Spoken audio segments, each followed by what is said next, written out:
At your leisure, Mr. Acting Chairman. I am the vice chairman.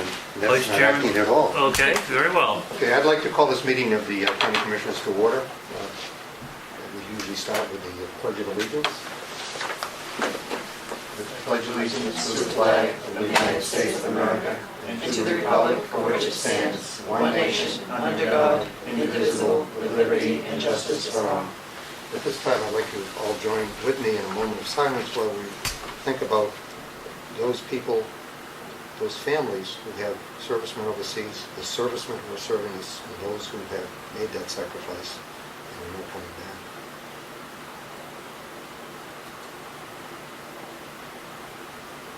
Thank you very much.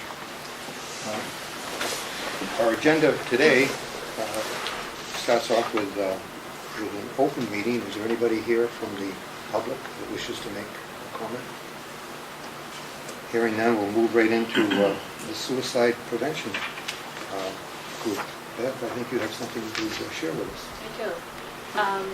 So I'm here today representing the Cape and Island Suicide Prevention Coalition. Could you identify yourself for the record? Sure. Beth Albert, Director of Human Services for Barnstable County. Thank you. So I'm here today representing the Cape and Island Suicide Prevention Coalition, and we have several coalition members here with us today. Suicide Prevention Week is September 5th through 11th, and so because of that event, we have a slideshow to show to you today. It's very brief, it's about less than 2 minutes. I've given you all the suicide prevention pin, which is the purple and blue, which symbolizes suicide prevention. And following that, I've also given you, before I get to that, I've also given you a calendar of upcoming events. And hot off the press, our brand new Cape and Island Suicide Prevention Coalition brochure, which has lots of great information. And we've got about 7,500 of these just printed. The mission of the Cape and Island Suicide Prevention Coalition is to raise awareness about suicide prevention. Pretty simple mission, and we've been around for about 1.5 years. Bill sits on that coalition from the county, and we have about 75 members. You'll see by the list of upcoming events, we have lots of things coming up, both with the coalition activities on the Cape and Islands, as well as training coming up in October. So we have some events scheduled for the next week, and then through October and November. But before we do any more, I did want to just show you this brief slideshow that we put together as kind of a public awareness. So it's very brief.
very good selection.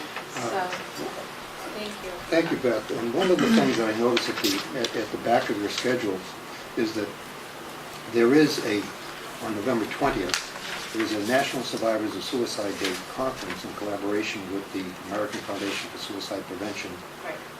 Cape and Island Samaritans, and the MSPCC, Hyannis and Youth Suicide Prevention Project.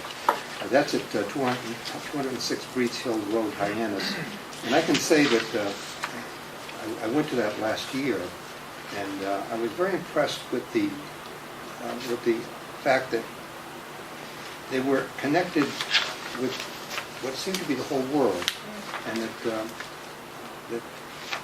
I think that one of the things that needs to be told to people is that if they have suffered through a situation like that, that there is some support that can be available, and it's available in this means. For those of us who can't wait until November 20th, perhaps you could share with the viewers where they could connect to get some support and assistance if they have a suspicion that someone is contemplating this kind of action. Well, there's two things that you've raised. One is, ongoing survivor support groups, and the Samaritans of Cape Cod and the islands, who are a member of the Cape and Island Suicide Prevention Coalition, do have ongoing survivor support groups for people. If people are in crisis or someone they know is in crisis, we do have a list of numbers on the back of our brochure, but probably the most important one would be the Massachusetts Department of Mental Health Crisis Hotline, which is 1-800-322-1356. Now, when somebody calls that number, Yes. if I may ask that question, will they be connected with somebody local? Yes, that is a live hotline. It is local. It's answered in Hyannis by the crisis team. There's either somebody there or somebody available 24/7. Okay, and I think the way the process works is once they connect with the crisis hotline, they're then put in touch with, for example, the emergency room at Cape Cod Hospital, It or really something like depends, that. right. Depends It really upon depends, right. where it is on that. And there's also information that someone could get that would give them give the person calling some strategies in order to respond to what they've seen. Right.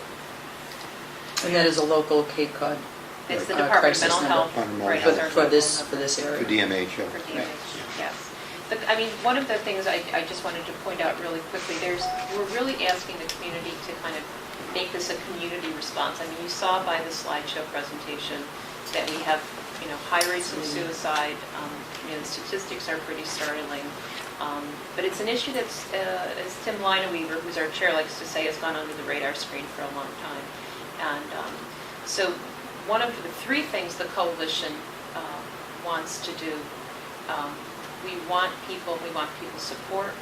We want people to help us get the word out about suicide prevention, and they can do that in a number of ways by becoming a member of the coalition, which is very easy to do. It's free. There's nothing to do. It's just a mechanism for getting information out, getting information about upcoming events.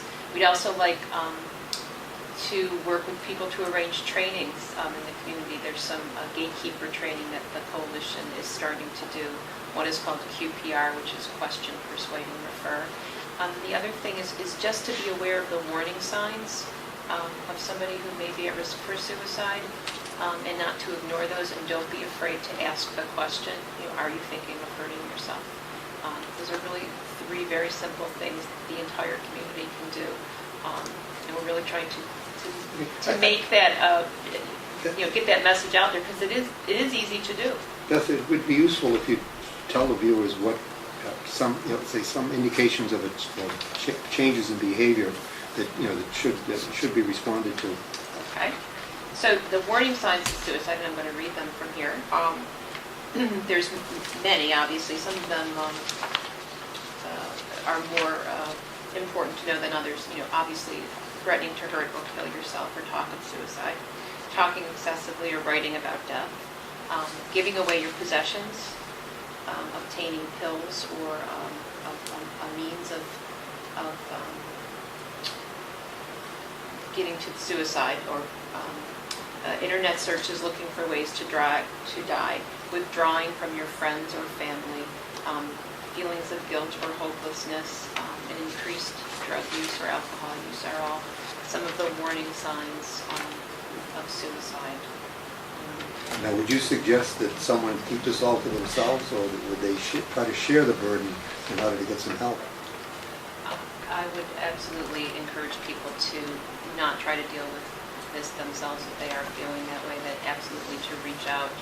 We've got 3 numbers, local numbers, 2 local numbers and 1 national suicide prevention number that people can call that are on the back of this brochure. It's also on our website, which is www.suicideispreventable. Just a, Look, www.suicideispreventable.net. okay, now, Not .com. on our 211 system, does that connect with this as well? 211 does have a lot of the emergency numbers, so sure, if somebody, obviously if you're in crisis, you don't want to call 211 necessarily, but if you're just looking for general information, that would be a great place to start. Okay. Absolutely. All right, so we have a brochure. Have a How can brochure. somebody get one of these brochures? They can contact us, they can contact the Department of Human Services. Like I said, we just had 7,500 of these printed. We'll be making them available to the public and distributing them in a variety of ways over the next few months. We have regularly scheduled meetings. If you go on this website, you will see when all the meetings are. And you can also just call our office, which is 508-375-6628, which takes you to Kathy Callahan, and she'd be happy to send these out in bulk, or even just one. We should maybe make a PDF, a scan of it, and put it on the Human Services website? Yes, it's there. It is already there. It's already there. So there are many ways of accessing the information. Yes. I think at this point it might be useful if we read the proclamation so that all can hear. See, this is for Suicide Prevention Week, which will be starting September 5th, Yes. which will be this Sunday.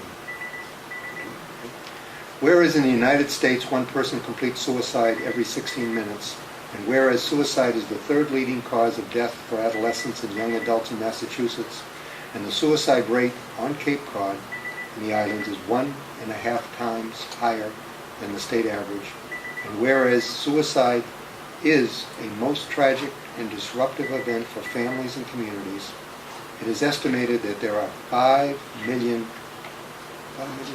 survivors who have lost a loved one to suicide, and whereas suicide is a public health issue, it is a community problem, and through education and awareness of the issue, a great number of suicides can be prevented.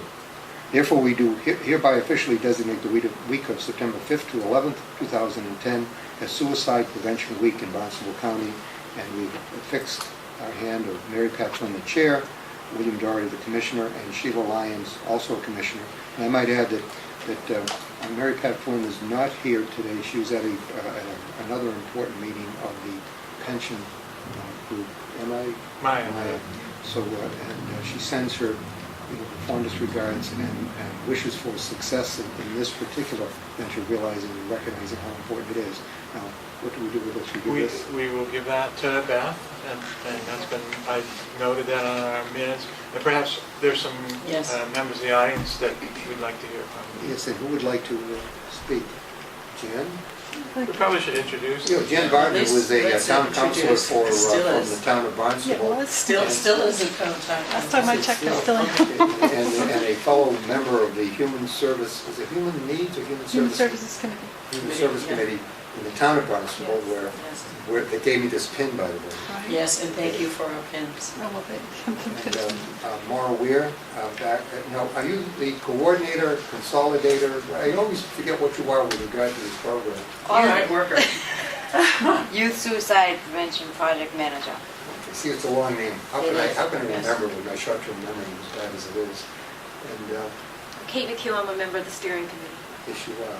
And let's see, one of the Wendells? Yes, Patrick Wendell. We, Wendell Marketing. We do the marketing for the Suicide Prevention Coalition. And And I'm Ben Caswell with Wendell Marketing. And of course, our own Kathy Callahan, yes. who works for Beth, and would be the person that will answer the phone when you call us. Now, if I can ask, Mara, you've been sort of on the job now about a year. Yes. So, you want to tell us a little bit about that year, of what it's. Sure. what your impressions are? And Last July, and I think it's been a very busy year for both the coalition and the youth project. We have trained a lot of people in QPR training and also in Connect training, so we can allow the people at the Cape and Islands to figure out how they can respond to someone who might be suicidal. I'm really excited about that. I think last year we trained 550 people on the Cape and Islands in either prevention or post-traumatic stress management, and I think that's a really good sign when there was nobody trained before that 12 months. Maybe a few in QPR, but not like these levels. The youth problem on the Cape is really my big concern, so we talk about 15 to 24-year-old young males mostly. In that category would be probably 20 to 24-year-old males would be our high concern. We've kind of addressed that issue with their peers, with the people that they work for in the schools, in the community colleges, and also in Mass Maritime. And we're just trying to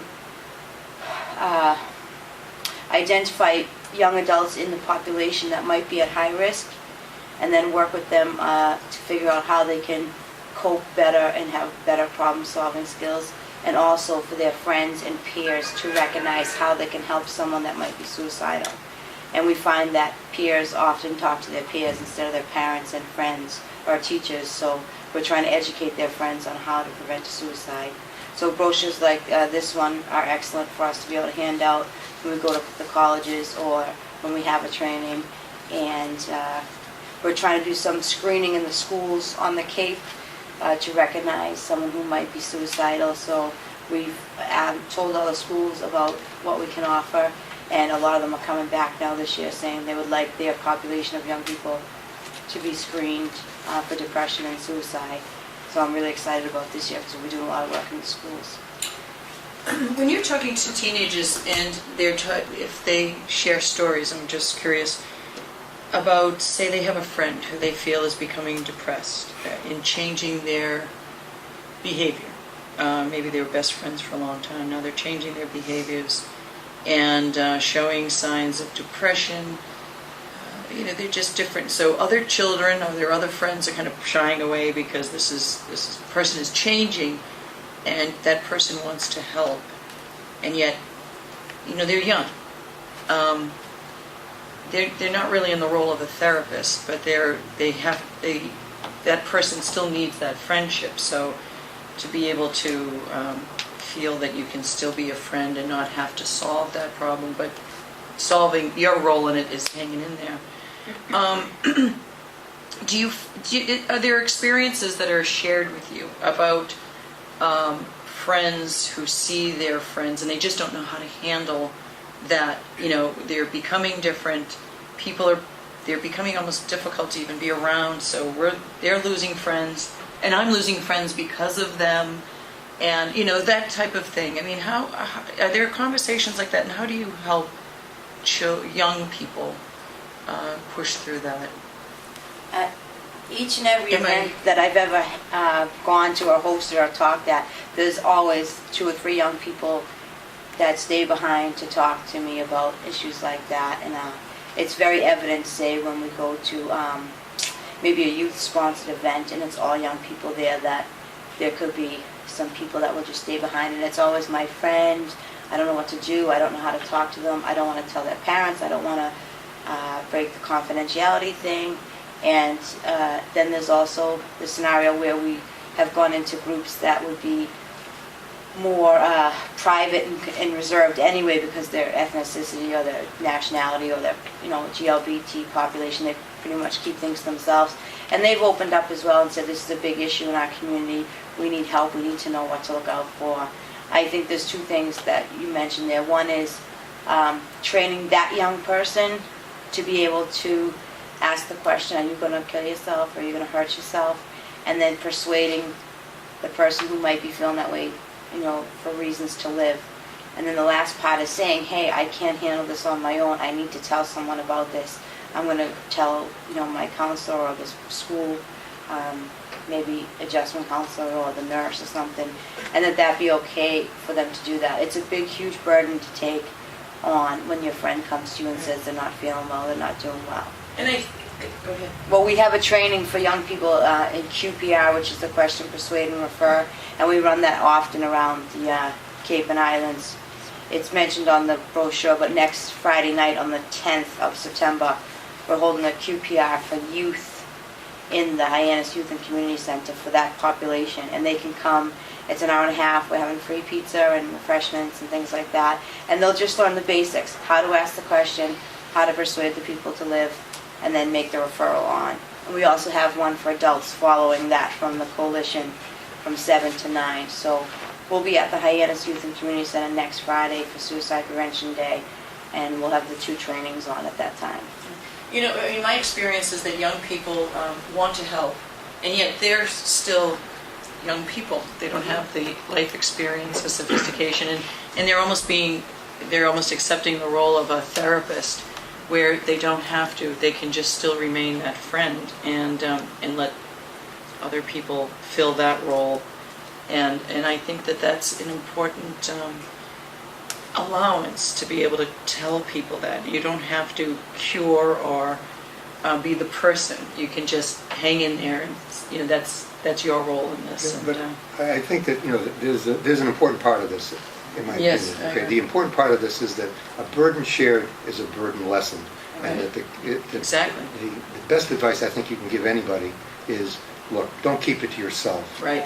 Share it with someone, that well, at Exactly least right. you can say that you reached out. In doing this, talking to you is reaching out. That's right. And I think that one of the things that if any kid watches this is that if they call you over, and you're over the Mashpee Mental Health Center, right? Community. Okay. And what's the number over there? 774-392-5420. And I know that when you call that number, you'll get back to them, because I've called that number and you've gotten back to me, so I know that works. But the most important thing for kids, if they happen to see this, is that a burden shared is a burden lessened. Don't bottle it all up and keep it to yourself. Well, reach out to someone that can help you help your friend. Right. And as important is that help is available. Right. Yes. It is reachable. You know, I'm going to share a story with you. I had a very good friend, a very dear friend, growing up, and her father was a merchant marine, so he was away a lot, and he was sort of like the solid guy, and at least in her mind, and very sort of stiff, harsh mother. And anyway, well, she was growing up in a different. I could just see as I was growing up that this person was not a happy person. Could have been, if everything was different, she could be different. And I did go and tell my mother, and she encouraged me to do something about it. And back in those days, do you know what I did? I called her godmother, who was younger, and spoke to her about it. And then I wrote to Dear Abby and asked, how do I help my friend? And that was those were the resources that I had available to me at that time. I must have been 11 years old. And she was a couple of years older, and she did not do anything to herself, but I do know that it was difficult. Life was difficult, and but then I could just see that this person wasn't having the same experience as the rest of us, and it was having an effect on her. And I couldn't diagnose it, but I just knew it was wrong, and she was a good friend. So, and I do think that at least makes you feel like you're doing something. And we were still friends. She didn't know that I had done those things, and and I think her godmother did intervene. Shelley, you raise a really interesting point, because our tagline is awareness, education, and action. And so even Right. though you did act, Yeah, I and know. I think that's I the know. important message. I was thinking of that. I was telling that story the other day, and I had forgotten about the Dear Abby thing. And but that was my resource. Yeah, but you acted. Yeah. So And let me- acting, and that's what the point I think we want to leave with Right. people is that don't let it alone. No, you Do can't. something, Yeah. and it is helpful to do something. Now, Just human. let me highlight two upcoming events we have, very briefly. One, Maura already mentioned, September 10th, we're having a QPR training for adults. what time is that? From 7 to 10 Okay. at the Hyannis Youth. No. 7 for to adults or 9. kids? 7 to 7 9. to 9. It's for adults. It's Okay. following the one that is for youth. And youth is, Youth is from 5 to 6:30. gotcha. Okay. Adults is from 7 to 9. They're both in the same location, the Mhm. Hyannis Youth and Community Center.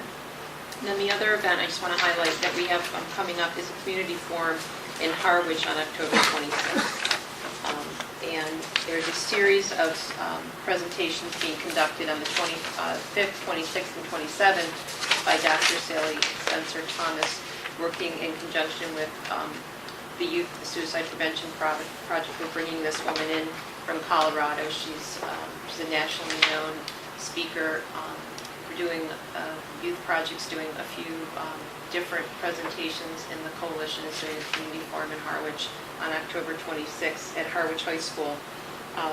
And that community forum is titled, "Are You a Shining Light of Hope?" And it really is to kind of build some community momentum, Okay, which is that's what on we want to do. the 26th. 26th of October. Okay, at Harwich High School. And I noticed there are two other events, one for college, one for, and one for, I guess the Council of Churches as well. Council of Churches is working with the youth project to put on something called Suicide and Spirituality, a community of faith and action.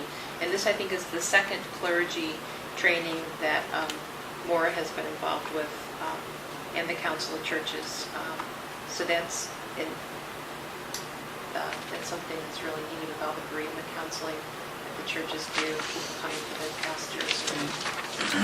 It's important that they be trained. Yep. And if I could make a note on, and it's, you know, I believe in the faith community, but this is where sometimes rules and regulations can make can shut someone out. Someone had a friend of mine had her son committed suicide, and instead of embracing that person, it was really because it was a sin, you know, and that person was really ostracized more than brought in. And it was a very difficult time, very, very difficult. And I don't think any of the people I know in the Council of Churches would ever act in such a way. But that was a stunning thing, you know, where at that time that you just... It was before That's Vatican II. no, it wasn't that long ago, and it wasn't to do with that church at all. It wasn't. Surprisingly enough. Thank you so much for your support for the Cape and Island Yes. Suicide Prevention Project. It really means a lot to us to have the county support him. Dorothy sitting on the Yes, commissioners well, and Bill all. is a tremendous advocate and Well, thank hard you. worker. No, you are, Bill, in this one. You do incredible work on this. So on this one, Right. yeah. I mean, the others we can question. No, but you are. No, you are dedicated. Okay, thank you very much for coming. Dedicated. Thank you very much. Okay, So- and good luck on, and I hope that, you know, we get the word out and that people, and you get the audience that you're looking for. Yes, absolutely. And You thank saved you one all life. for your work. Save one life. That's right. One. You know, and it's hard work. It's very emotional. So I applaud you. Well, I have to. And you too, Jan. We have to For move on. hanging in there, being in there, Uh, advocating for these. We're not going to have the